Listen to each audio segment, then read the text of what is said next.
Les rues de San Francisco. Une production Quinn Martin. Avec Karl Malden et Michael Douglas.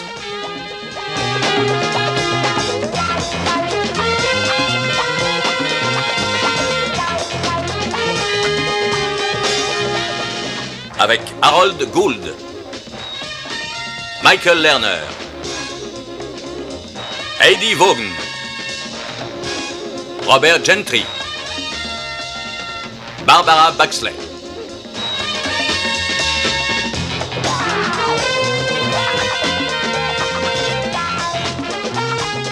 Dans l'épisode intitulé « Chasse gardée ».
Inspecteur, lieutenant. Salut Harry. Salut. Qui c'est? Les locataires, Glenda Elliott et Stephanie Brown. Une infirmière et une hôtesse de l'air. Terminé, Harry? Pour l'instant, oui, je vous attendais avant de les emmener. Je peux jeter un coup d'œil sur les corps? Bien sûr.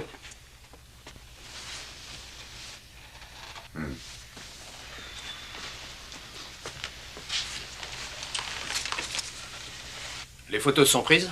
Oui, c'est fait. Très bien. On dirait bien que c'est un calibre 22. Exact. Et vous avez retrouvé l'arme? Non, j'ai une équipe dehors qui fouille les abords et la piscine. Combien de coups de feu? 5 dans les murs et 13 dans les corps. 18? 18 coups? Et tous tiraient à peu près à ma place. Et la localisation des cartouches éjectées me fait penser à un automatique. C'est un cinglé ou un débutant dans les armes à feu. Bon, à votre avis, 2 flingues? Ou le gars s'est arrêté pour recharger? Un gars, c'est pas évident. Un 22, c'est une arme de sac. Regarde le décor autour de toi. Et cherche la femme. Le vol n'est pas le mobile du crime, c'est évident. Regardez ces bijoux. Et c'est du vrai? Non, du synthétique très réussi, en tout cas. Difficile de voir la différence. De toute façon, ça vaut quand même de l'argent. Ça aurait disparu si c'était ça le mobile. Rien sur l'assassin? Non, pour l'instant, pas d'indice. Sûrement un malade. Ou une. Laquelle a écopé le plus? Stéphanie, 9. Et Glenda, 4. Toutes dans le dos?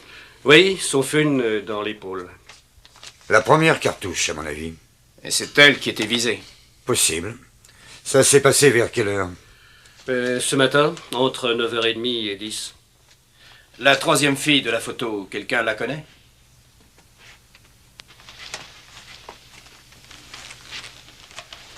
Jamais vu. Bon, ça va, Harry. Vous pouvez les emmener. D'accord, Mike. Et comment est-on entré? Pas de trace d'effraction. Elles ont ouvert où le tireur avait la clé. Où la porte était ouverte. Et par la fenêtre? Ah, ça m'étonnerait. C'est trop. Pas de gouttière extérieure, difficile d'accès, sans parler de la piscine en bas. Impossible de grimper par la façade sans... Il y a des empreintes? Oui, bien sûr. On les a prises, mais elles sont floues. Et qui a découvert les corps? C'est le gérant, Lou Watkins. Oui, je les ai trouvés comme ça. Relly m'avait demandé... Qui ça? Rex Relly, un des locataires. Copilote sur la même ligne que Stéphanie. Il était venu me prévenir. Il savait qu'elle était là. Mais il l'entendait pas, alors ça l'a inquiété. Et alors moi, je suis monté, j'ai ouvert... Vous connaissez la suite. C'était fermé à clé? Oui, mais j'ai dû ouvrir avec un passe. Et quelqu'un d'autre aurait pu avoir la clé? Oh non, ça je crois pas. Et ces filles, c'était quel genre? Oh, le genre de fille qui savait nager, enfin toutes les deux, elles se défendaient. Mais vraiment belle. Alors, regardez un peu celle-là. Vous la connaissez? Ah oui, bien sûr. Oui, oui, c'est Lynn. Oui, Lynn Chase. C'est elle qui habitait avec Stéphanie juste avant. Glenda l'a remplacée quand elle a déménagé. Et depuis, vous l'avez revue? Non, je crois pas. Comment était-elle, celle-là? Sympa, très gentille. Et ses copines, très sympas aussi. Vous devriez demander à Riley. Il les connaissait très bien. Et son appartement, c'est quel numéro? 248. Stéphanie était passée à la piscine, en rentrant de son vol de nuit, et puis elle est montée se changer. Je crois que vous la connaissiez bien. Oui, je la connaissais bien. Oui. Donc, vous l'avez vue à la piscine. C'était vers quelle heure? J'en sais rien, peut-être 9h, 9h30.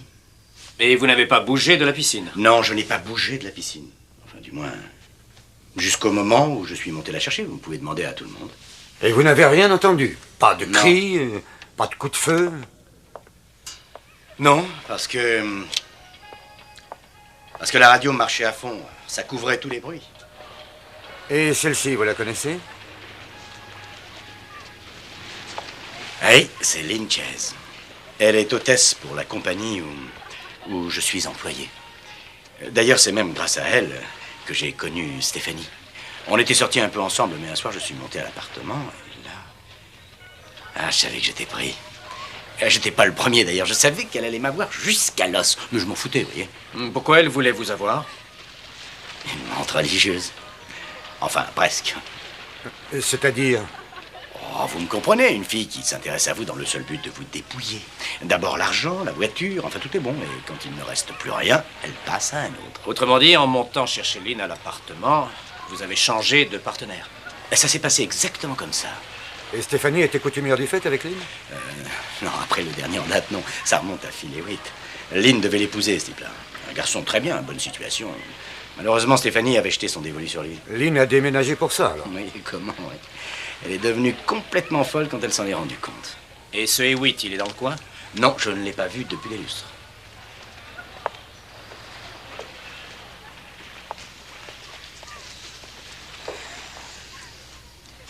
Est-ce que Stéphanie vous avait donné une clé de l'appartement? Si j'avais eu la clé, pourquoi j'aurais demandé à Watkins de m'ouvrir? Là, ça dépend. Ah oui, de quoi? Du fait que vous auriez déjà pu l'utiliser une fois aujourd'hui.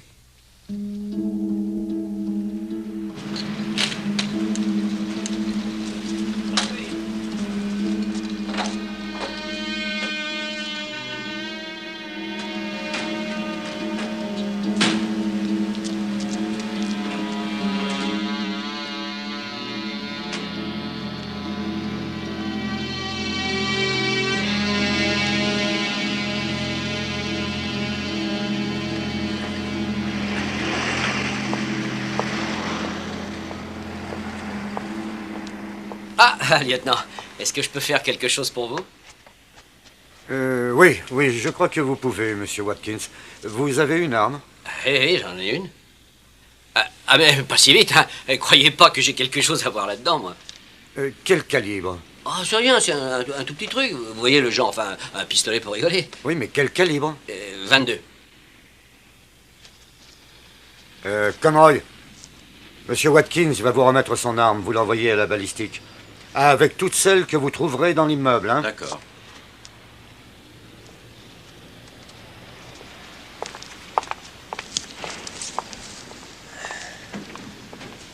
Excusez-moi, mais je ne pourrais pas sortir. Ah, bon.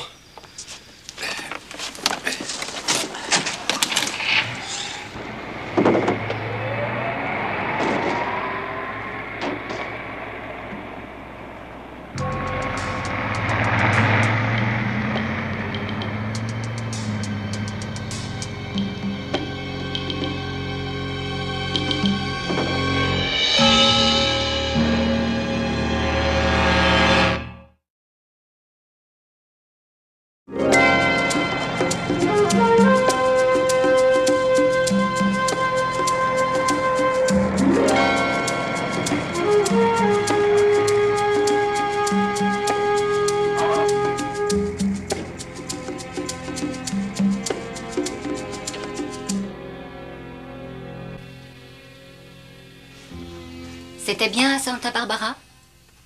Oui, bien. C'était très bien. Oh, je parlais du temps qu'il faisait.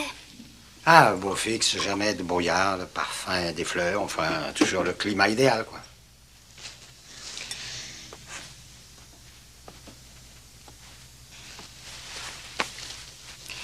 Idéal. La radio disait que il pleuvait depuis Big Sur jusqu'au long de la frontière mexicaine. Et la radio n'était pas à Santa Barbara. Et toi? Dis-moi, le matin, je t'ai téléphoné, où étais-tu? Mais j'étais là. Mais non, Edna. Oh, ça brûle!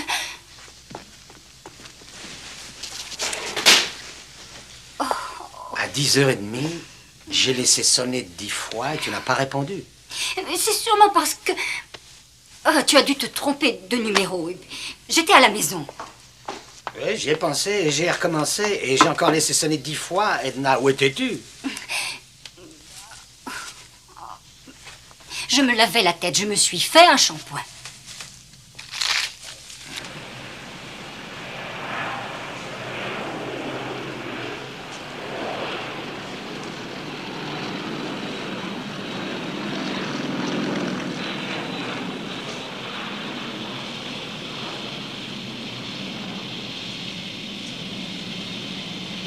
Les passagers à destination de New York sont priés de se présenter à la porte 5.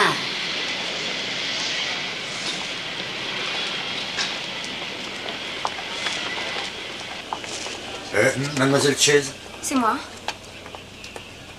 Lieutenant Mike Stone, police, je voudrais vous parler. Où est-ce qu'on peut s'installer? Eh bien, je ne sais pas. Au salon, si vous voulez. C'est à quel sujet? Stéphanie Brown. Oh, mais qu'est-ce qui lui est encore arrivé? Elle est morte. Non. Un accident? Non, pas exactement. Allons plutôt nous asseoir.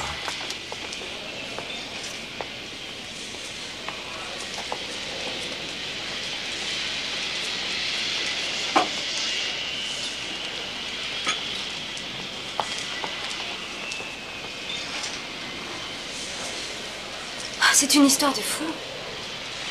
J'avoue que c'est vraiment incroyable parce que un crime aussi abominable, c'est sûrement un malade mental. Enfin, je ne sais pas, vous ne croyez pas? Non, pas nécessairement, peut-être un proche. Un proche? Il est possible que l'assassin ait eu la clé ou qu'il se soit fait ouvrir la porte par Stéphanie. En d'autres termes, je suis suspecte. Vous les connaissiez depuis longtemps?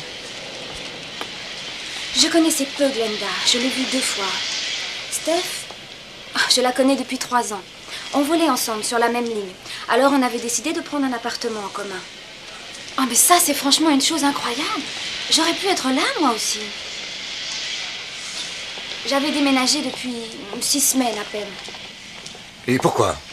Bon, ça n'était pas vraiment mon genre, de vivre en commun. Car finalement, j'aime bien la solitude. Steph, c'était bien différent parce que elle ne pensait qu'à faire la fête tout le temps. Donc vous vous entendiez mal? Non, pas du tout. Seulement, avec nos horaires de travail, ça devenait impossible. C'est épuisant, tous les jours, de faire la fête. Voilà. C'est pour ça que j'ai pris un autre petit appartement, pour pouvoir être tranquille. Oh, mais quant à Steph, vraiment, elle était super. C'était une fille comme on en connaît peu. Rex Reilly, ça vous dit quelque chose? Ah oui, c'est un copilote. Nous sommes sortis 1 ou 2 fois ensemble. Et je crois que Stéphanie et lui... Et si vous me parliez de Phil Hewitt? Mais en quoi est-il impliqué? J'ai entendu parler de lui. Vous étiez sa fiancée. Rien d'officiel. Vous savez, tout ce qu'on raconte. On reste avec quelqu'un plus d'1 semaine et puis vous êtes fiancés.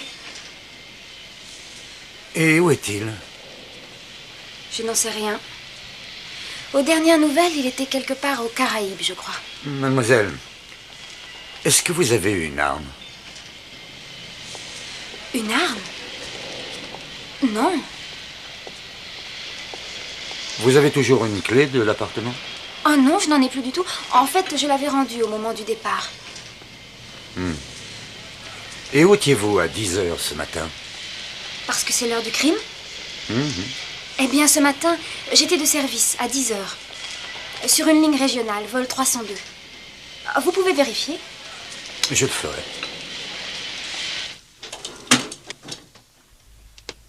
Glenda Elliot.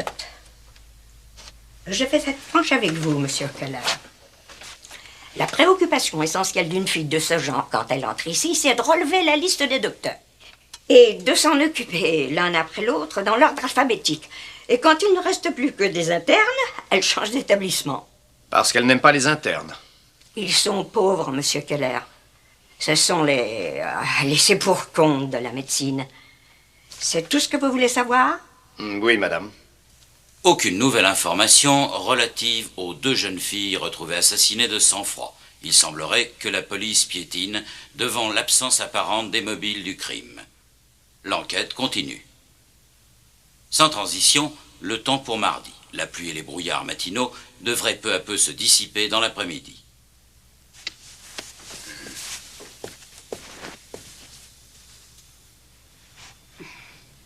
Rien aux informations? Il paraît qu'il va pleuvoir mardi.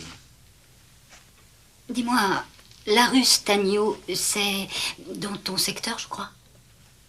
Oui. C'est là qu'on a trouvé les 2 filles. J'ai entendu ça à la radio. Tu connais l'immeuble? Oui, il est récent. Et tu y es déjà allé? Mais tu sais, je visite tous les immeubles. Hein? Et les nouveaux sont de plus en plus hauts, avec de plus en plus de monde. Et de moins en moins de ventes. Ouais. Chérie, il faut que j'y aille. Alors à tout à l'heure. Mais tu ne vas pas ressortir aujourd'hui? Mais si, j'ai un client à voir, j'espère ramener une commande. Edna, je déteste ce travail. Si tu savais, mais si tu savais à quel point je le déteste, mais je dois y aller. Arthur, attends une minute. Non. Maintenant, écoute-moi. Arthur, je t'en prie, retournons là-bas. J'ai envie de repartir en Indiana. Oh, Edna. Non, je t'en prie, c'est vrai.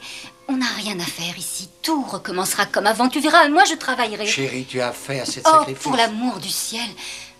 Tu es ridicule.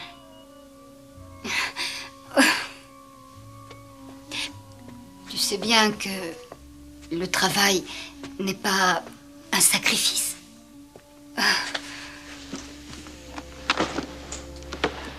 Chérie, d'ailleurs, tu sais que tu retrouverais sûrement ton emploi à la poste.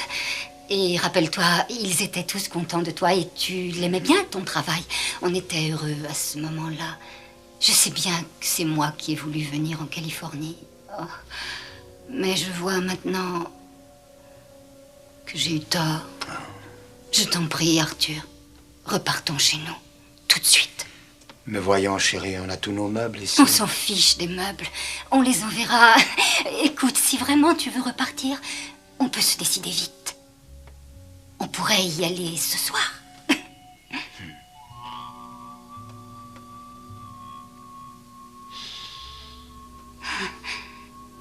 Edna, je vais y réfléchir.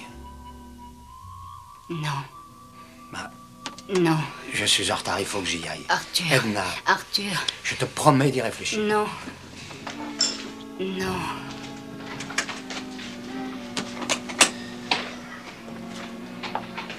Voilà.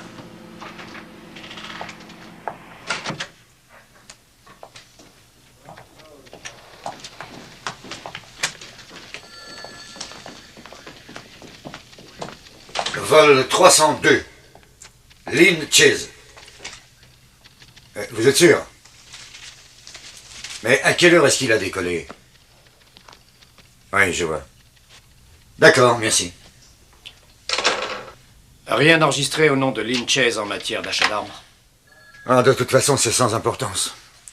Elle a quitté l'aéroport à 7h20, ce qui la mettait quelque part au-dessus des Rocheuses au moment du crime. Ah, je croyais bien tenir le mobile. Phil Hewitt. Ah, je m'en souviens, c'est le garçon que d'après Rayleigh, elle devait épouser, c'est ça? Continue. Propriétaire d'une chaîne d'hôtels aux Caraïbes. Eh ben, mariée hier à San Juan. Et à votre avis, si elle avait lu ça dans la presse, elle aurait pris son 22? Elle aurait été à la place de la mariée sans les magouilles de Stéphanie. Bon, amène-toi. C'est mon jour, je te paye le jus. Assez John interroge tous les locataires de l'immeuble. Quelqu'un a peut-être entendu quelque chose. Pour l'instant, rien.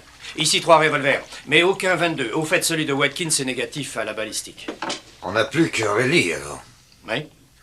Mais je n'y crois pas. Il a dit la vérité dans son jugement sur les mentes religieuses. Peut-être. Quoi? Oh, désolé, j'ai plus de monnaie. Je vois qu'il reste des mentes religieuses. Alors, un peu de respect, hein. Oui, trop fort. Je continue. Pour en revenir aux filles, d'après le banquier Stéphanie, a placé 22 000 $ sur son compte l'année dernière. Et Glenda, 26. Glenda s'est ramassé 4 contredanses avec 3 voitures différentes. Une Mercedes, une Buick et une Porsche. Aucune n'appartenait au même type. Elle faisait dans le grandiose, la gamine. Tu as les noms? Je suis en train de les faire rechercher. Stéphanie était un peu à la traîne sur sa copine. Elle s'est contentée de brûler un feu et de griller un stop, avec une Ferrari et une Continental. Un des types a pu se fatiguer d'être pigeonné. Ça m'étonnerait. Dans ce milieu, je vois mal un type tirer tous azimuts pour quelques misérables dollars. Ou même parce qu'on lui a emprunté sa voiture sans rien dire. Non, il y a autre chose. Tiens, regarde Glenda. Elle a pigeonné les toubibs. Exact. Mais il le savait. Ce ne sont pas des enfants de cœur, voyons. Ça ne plaît pas pour autant. Et pourquoi utiliser une arme? Ils ont du poison, c'est sans trace. Oui, Stone.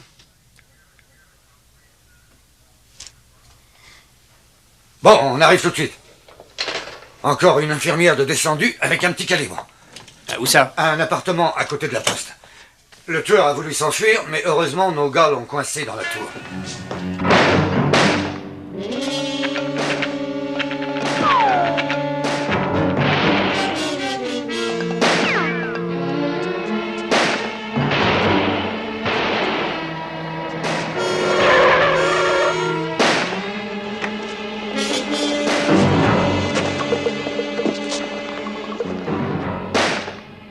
Alors, où vous en êtes? Oh, ça va. Pas terrible comme tireur. Et puis c'est un calibre de tir de foire. Ouais, mais dans la tête, ça fait quand même des trous.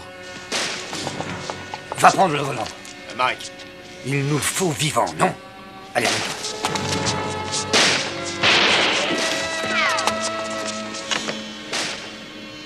Bon, écoute. Tu vas t'asseoir au milieu du siège. Tu vas faire le tour de la statue et tu freines à mort en arrivant devant l'entrée. Vu? Vu. Allez, en route, c'est parti.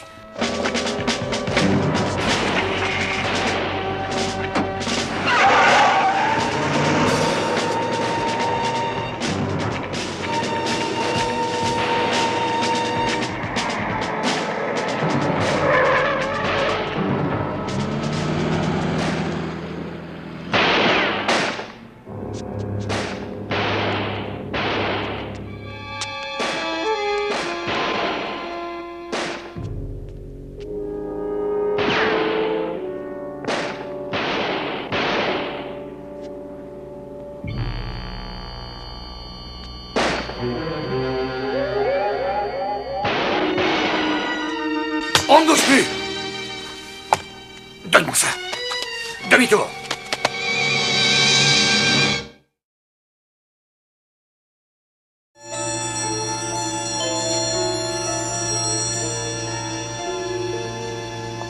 Oui, je connais mes droits.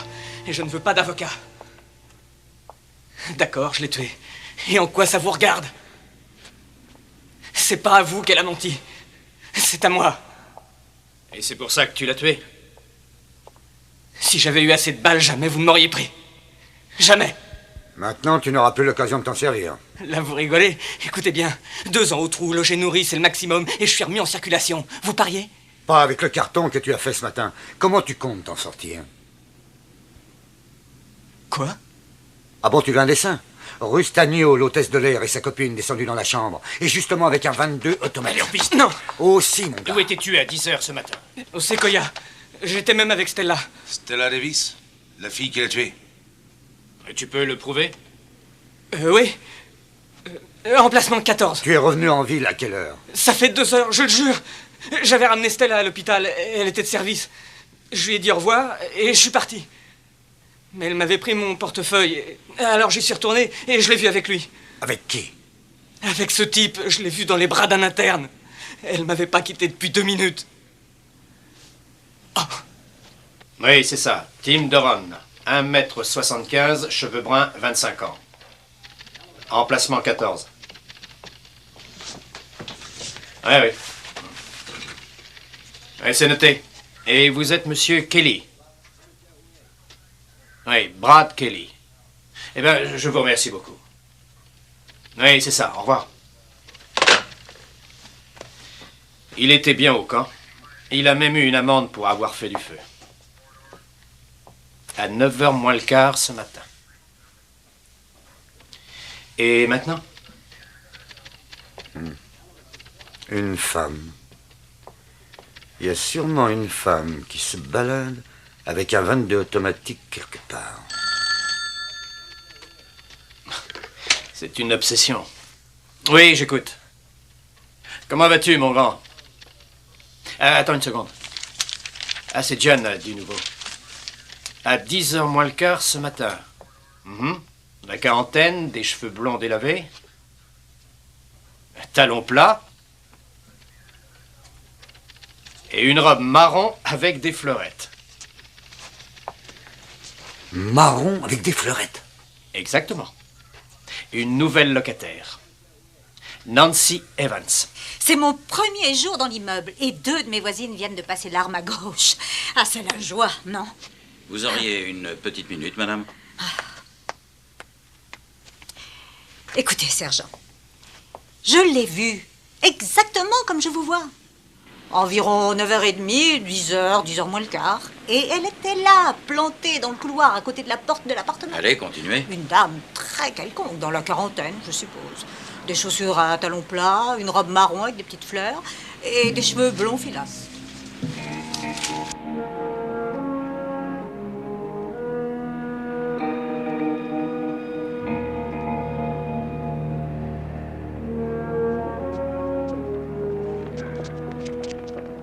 Mike. Oui? Vous avez vu ce type? Oui, il avait ses valises sur le parking ce matin. Et vous avez remarqué le logo? Non. Les bijoux de chez Jacques. Ça rappelle ceux trouvés dans la chambre. Pourquoi pas? Vois un peu qui c'est. Va au bureau du gérant pour téléphoner. Ah, d'accord. Alors, il paraît que tu as du nouveau? Oui, je crois. Lieutenant, c'est mademoiselle Evans. C'est la locataire qui a vu la dame en robe marron. Bonjour, mademoiselle. Je vais téléphoner. Merci d'avoir attendu. Pas de quoi, hein? Vous aimeriez que je vous parle de la dame qui traînait dans le couloir à côté de l'appartement, c'est bien ça? Oui, c'est exactement ça. C'est un renseignement dont j'ai besoin sur le secteur de la rue Stagno. Avez-vous vendu des bijoux à une certaine Glenda Elliott ou à Stephanie Brown? Oui, d'accord, j'attends.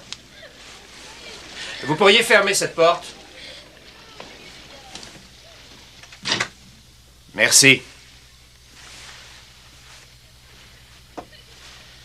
Vous connaissez le représentant qui vient juste de partir? Oui. Il était là depuis longtemps? Aujourd'hui? Oui. J'en sais rien. Vous savez, je l'ai seulement remarqué quand Evans me parlait de la dame en marron. Oui. Rien du tout. Dites-moi, pourrais-je avoir le nom du représentant qui s'occupe du secteur? Lavery. L-A-V-E-R-Y. Et son prénom? Arthur. Et vous avez son adresse? Non, je ne quitte pas. Dites, comment vous savez ça? Un nom pareil, avouez que ça n'est pas tellement répandu. Continuez. Je ne le connais même pas. Seulement, je me souviens que Stéphanie et Glenda se moquaient de lui. J'ai vu leur manœuvre. Le pauvre était piégé. Elle disait que bien sûr les bijoux étaient ravissants, mais que malheureusement les moyens leur manquaient. Oh, il a dû payer de sa poche. Possible. Oui. 721 Logan. Je vous remercie.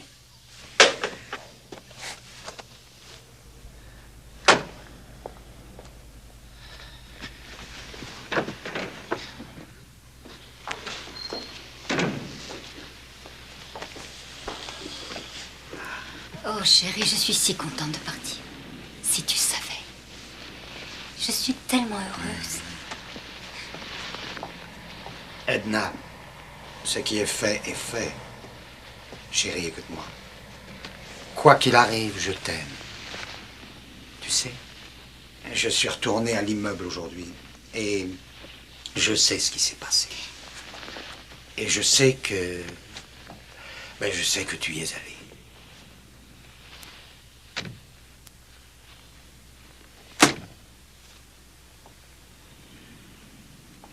Écoute-moi, surtout reste ici. En aucun cas, tu n'ouvres la porte, tu ne réponds pas. Tu attends 10 minutes et tu appelles un taxi, on se retrouve à l'aéroport. Non, Arthur! Ne discute pas, fais-le.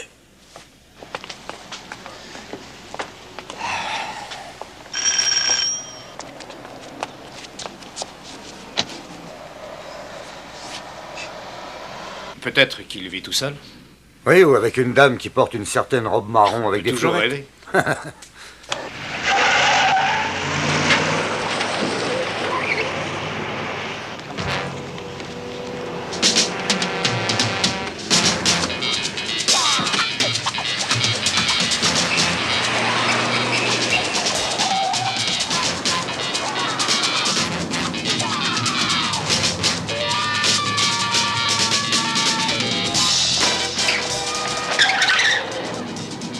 Mais il sait pas conduire. Attention, ralentis. Si je ralentis, on va le perdre. Oui, mais si tu continues, il risque de tuer un passant. 81 à Centrale. Nous avons pris en chasse une Ford bleue. Accrochez-vous.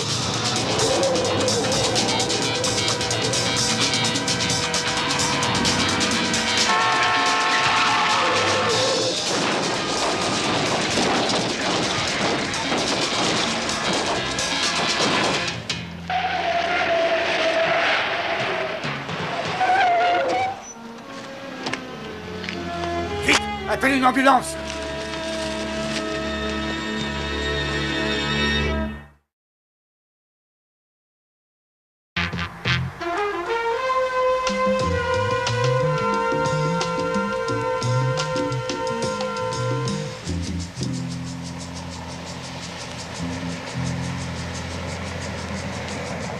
Madame Lavry? Oui. Où est Arthur? Toujours en chirurgie. Merci, sergent.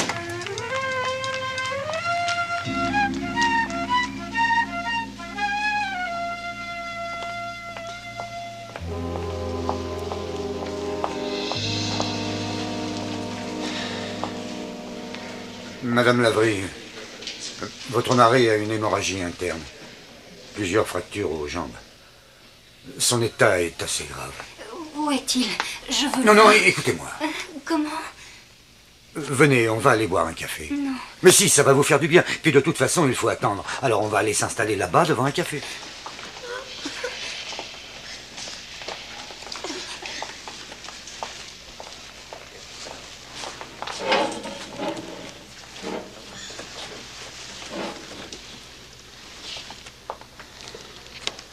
Madame Lavry.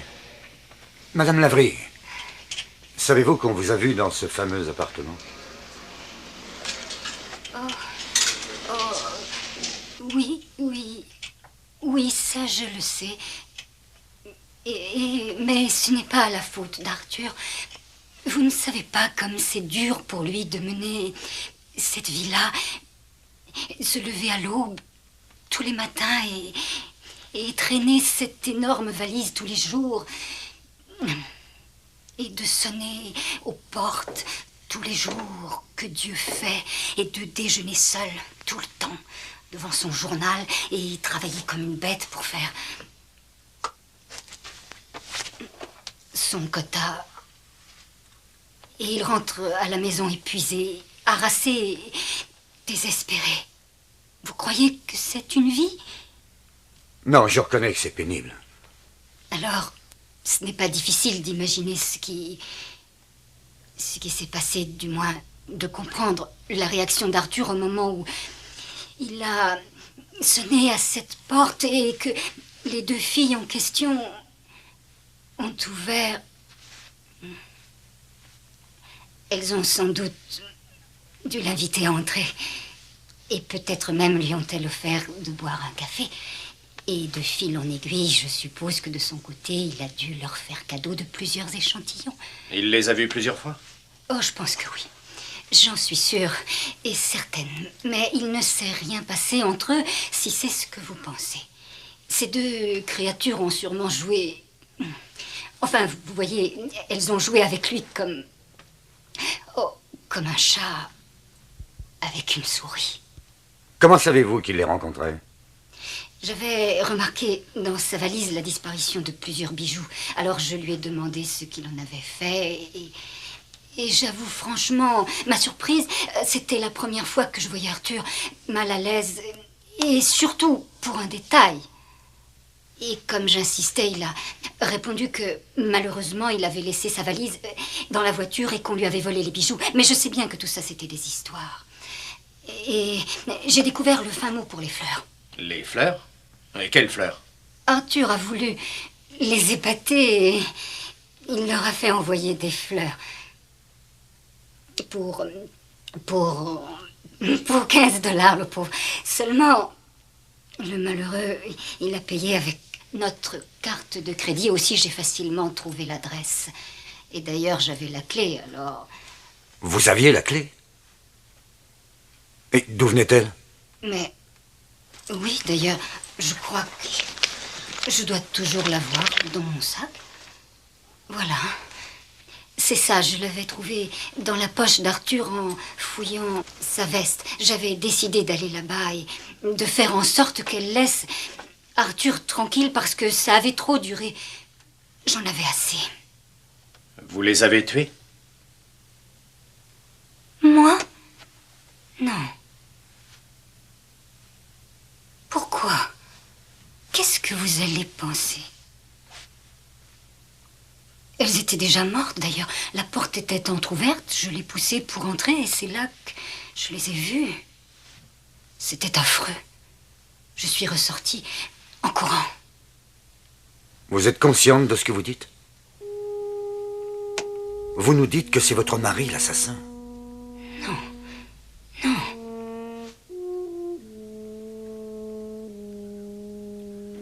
Tout ça n'a aucun sens. C'est une preuve accablante contre elle et elle nous la donne sans hésiter. D'après ce qu'elle a dit, c'est le mari l'assassin. Mais ça, je n'en crois pas un mot. Mais il s'est enfui. Je le sais, et alors? Penche-toi un peu sur la vie de ce couple. Qu'est-ce que tu vois? Deux personnes modestes qui vivent une vie paisible? Un représentant qui fait du porte-à-porte à longueur de journée et sa femme qui l'attend sagement à la maison? Des gens sans histoire. Exactement. Qui sont tout l'un pour l'autre. Justement. Elle n'a aucune raison de faire porter des soupçons sur lui. Elle était peut-être jalouse, et ça peut rendre fou furieux. Oh, allons donc. Je n'ai vu aucune folie chez cette femme. Par contre, j'ai vu l'amour, la peine. Et j'ai vu quelqu'un qui se faisait du souci pour son bonhomme. Tu sais à quoi je pense? À quoi?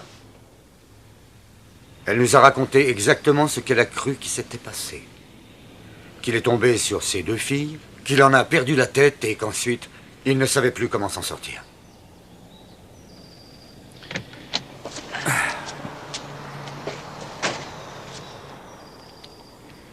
En tout cas, ça ne colle pas avec votre théorie de la femme. Et ça ne colle pas non plus avec la vraie.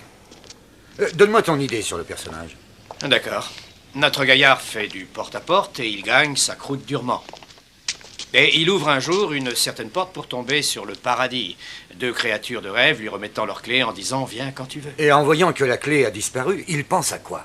Que c'est sa femme qui l'a. Et en trouvant les filles assassinées? Et qu'elle les a probablement tuées.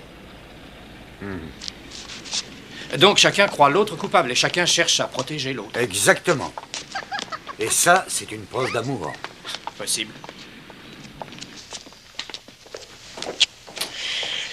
En tout cas, Mike, tout ce que je vois, c'est que Lavery avait la clé et que l'un ou l'autre pouvait ouvrir la porte.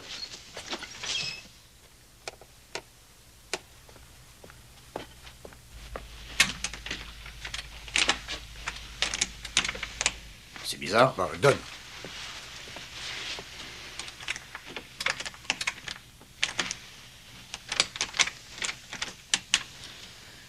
Ça marche pas. Ce n'est pas la bonne clé. Mike. 223. Ah oui? Ah, c'est pourtant bien ça. Et ça n'ouvre pas. Tiens, pense ça. Attendez un peu. J'ai peut-être bien une idée. Et qui pourrait coller avec la psychologie des deux filles. D'après Riley, elle savait y faire. Et quel meilleur moyen de piéger un Arthur Lavery? En remettant une clé à ce gars-là, c'était une preuve de confiance irréfutable. Et elle le savait. Évidemment. Il allait croire au Père Noël, et il allait marcher, et elles lui ont remis ça. Sachant qu'il n'allait pas s'en servir. Ça paraît logique. Plus que logique. Avec les filles, ça colle, et avec Lavery aussi. Alors bravo, ça nous ramène à la case départ. Non, non, non. Au contraire, ça ramène à la seule personne qui est immobile. Et qui pourrait avoir la vraie clé.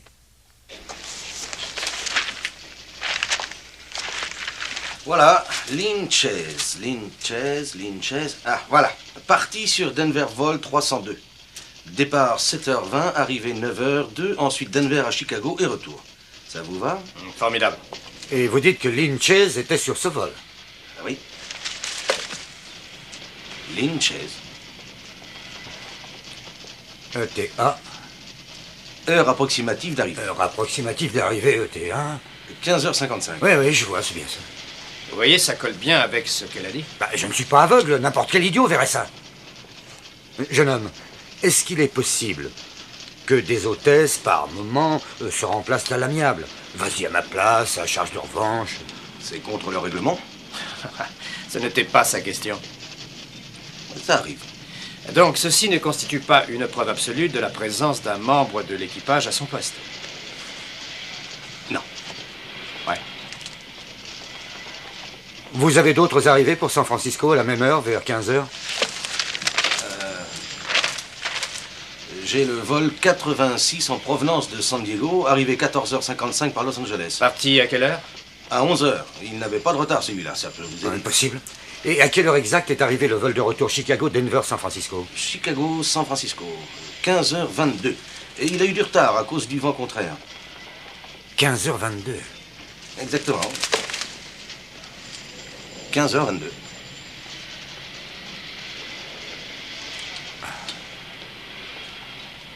C'est ça. Elle a menti. L'avion qu'elle a prétendu avoir pris s'est posé 20 minutes après que je l'ai vu. Et comme elle n'était pas sur le vol de Chicago, elle pouvait être dans l'appartement à 9h30. Est-ce qu'elle est de service en ce moment? Oui, elle assure le vol de Seattle. Embarquement porte 31. Faites-la appeler ici. Votre attention, s'il vous plaît. Mademoiselle Linchez est priée de se présenter au bureau des hôtesses. Mademoiselle Linchez, s'il vous plaît.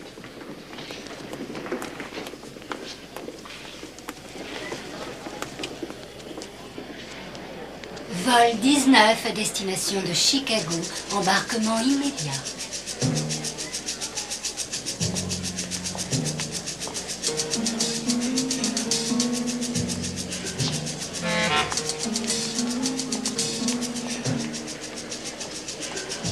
Salut, Paul. Ça va, Lynn? Hé, Lynn! Lynn! Attends une minute! Qu'est-ce qui se passe? Une hôtesse a déclenché le détecteur et je ne sais pas avec quoi. Mike, elle est en bas. Surtout, sois prudent.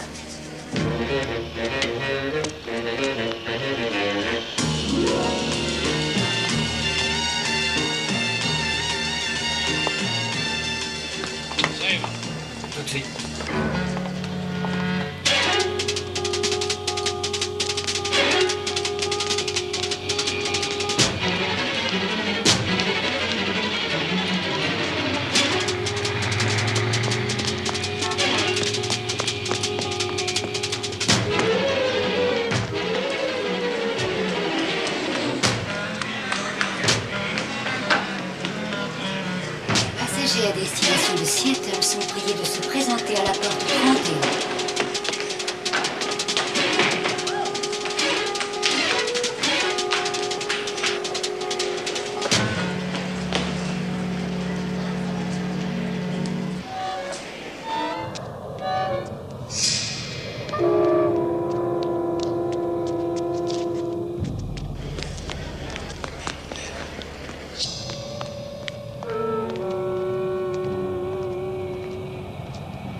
Vous avez le droit de demander un avocat.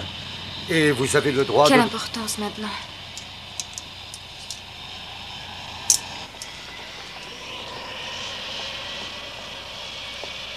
Était-ce bien nécessaire? 18 cartouches. J'ignorais que Glenda viendrait. Elle est arrivée et elle m'a vue. Et vous veniez de tuer l'autre? Oui. À cause de Phil Hewitt. Il m'aimait. Et nous allions faire notre vie ensemble. Et elle me l'a pris. Et elle ne l'aimait pas, elle. Elle s'en fichait complètement. Mais elle l'a pris. Elle a brisé ma vie. Alors je devais la tuer. Venez.